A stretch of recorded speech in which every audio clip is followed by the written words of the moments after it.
now to actually win it is something very special. I'm just looking at some names right now, and it's very humbling to be with them.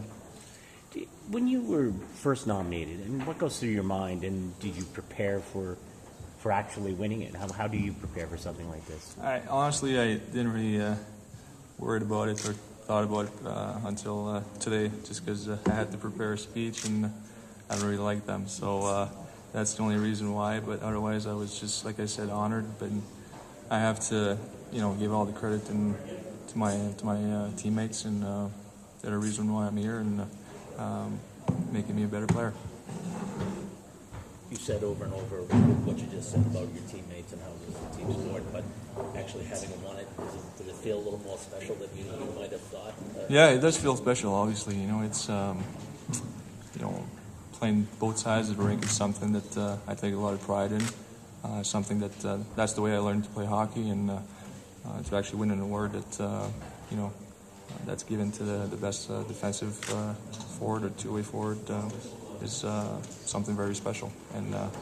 But like I said, it's I can't do this without my teammates, and they're the reason why I'm here, and I'm really happy that my name's going to be on this trophy. You get to share it with family and friends. How important is that for you? It's very important. I mean, they're the reason. They always helped me. They supported me. They've always been there for me through the ups and downs and growing up and everything. So friends and family, I'm very close to them, and I wanted to say something in French to them.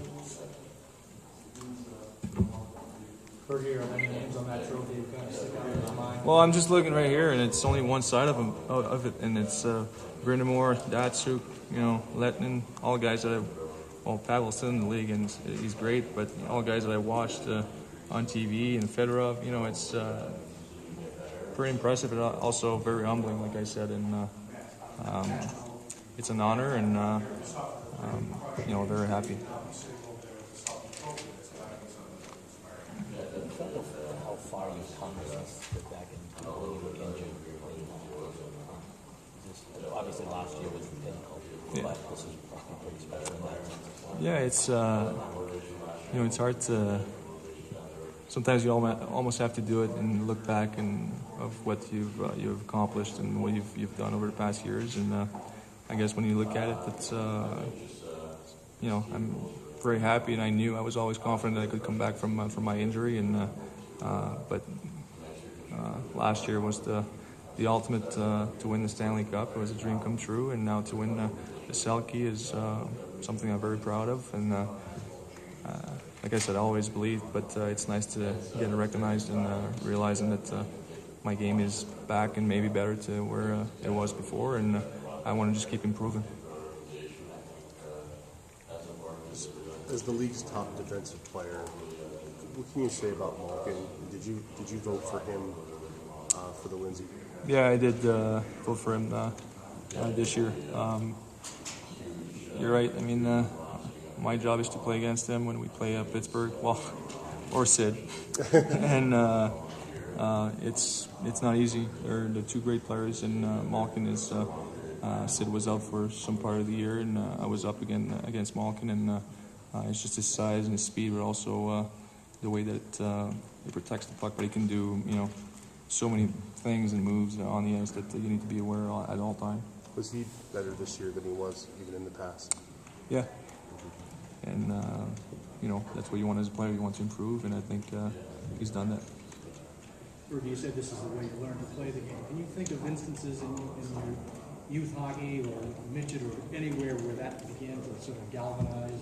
Well, honestly, ever since I was probably 12 years old, I never wanted to get scored against when I was on the ice, and it's something that I got better at. Obviously, you want to score goals when you're young, but it's something that my coaches, Mitch AAA, but especially in junior, Real Paymont is a coach that really helped me a lot on both sides of the rink and put the emphasis on if I wanted to get to the next level, I needed to really be the best on both sides, and if you do the job on the defensive side, most often than not, you're going to have a chance to go on the offense, and that's something that always stuck in my head, and it's something I'm trying to do every time I'm on the ice.